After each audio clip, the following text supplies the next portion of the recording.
Hello and welcome to a Talmud Israeli production. Today we'll review the highlights of this week's course of Daf Yomi study, Masechet Beitzah, pages 26 through 32, Chavav through Lamed Bet. 26.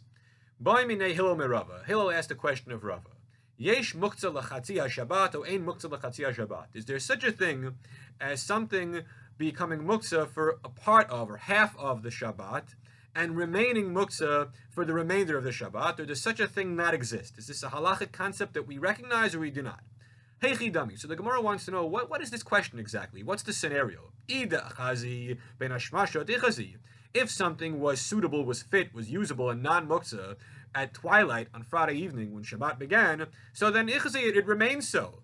And if it was off limits, if it was muktzah when Shabbat began, then it will remain off limits. So lo tzricha. No, we need to know the answer to the following question. The ichazi, where the item was suitable, was usable, was non-muktzah during the twilight period.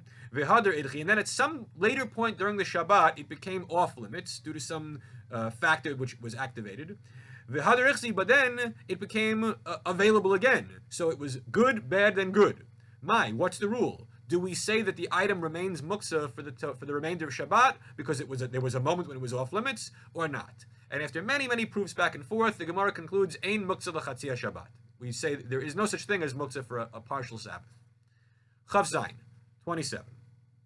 Menat temer lan de garama asir. How do you know that it's forbidden to indirectly cause a blemish in a bechor, in a firstling, a firstborn animal, such that it could then be eaten for mundane purposes? Because remember, a bechor goes to the Kohen and is supposed to be offered as a korban. It can only be eaten in a non-sacrificial setting once it has a permanent blemish. But you're not supposed to, you're not allowed to cause that blemish directly, and we're saying now even indirectly. But how do you know that that's true? So, the Tanya, mum lo yiyebo, a blemish shall not be in it. Ainli elo shelo yiyebo mum. I only know that you shall not cause it directly. Meinayin shelo yigrom. How do I know I can't cause it indirectly? Aloya de davar acher, by extraneous means. Shelo yavi batze kodvela v'yaniach lo gabi ozing v'yishavo kelev yitlenu.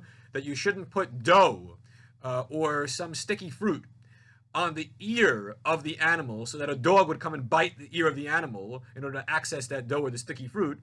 Talmud Lamar kol mum. Amar kol mum. So the fact that it says all blemishes means that even indirect causation is problematic. 28. Chavchet. The Mishnah tells us, Lo yomar adam tabach. A person shouldn't say to the butcher, Shkol li basar b'dinar. So measure me out some meat to sell to me on Yom Tov in the amount of $1 worth, a financial unit, a dinar. Aval shochet u'machalek b'neihem. However, what the butcher can do is do shchita on the animal, slaughter the animal, and distribute portions of the animal to the customer without mentioning dollar values, but rather mentioning only amounts percentages of the meat of the animal. Chavtet, 29. Amar Rav, modedet isha kemach b'yom tov, v'notenet lo toche isak, v'shetatil chala b'ayin yafa, u'shmol amar asur. So the question is, on Yom Tov, when we would prefer that people not measure things and not use scales and measuring equipment, should a woman who is making a dough be allowed to measure the amount of flour she's putting in her dough or not? So Rav says we allow her to measure that because we want her to take challah, to separate out challah for the Kohen with a good eye, with a favorable eye, with a generous eye. So Shmuel says it's forbidden. Now Rashi explains, the issue at hand here is this. If a woman doesn't know how much flour is in her dough, she might then say to herself that she doesn't have enough. And if that's the case, she may lose out on Simchat Yom Tov. However, if she knows exactly how much she has there, she's able to separate out 1/24th of the total with a good eye towards the Kohen.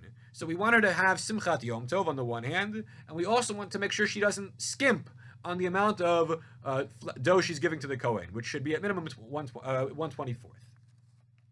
Lamed, page 30. Hanach lehem liyisrael. Mutav sheyushogin v'ayu mazidin. Leave the Jews alone. Better they should violate the rules unwittingly, b'shogeg, rather than b'mezid, deliberately. There are certain situations when the Jews are violating the rules, and it seems like they don't really even know what the rules are, but it's possible that if you were to tell them what the rules are, they still wouldn't listen.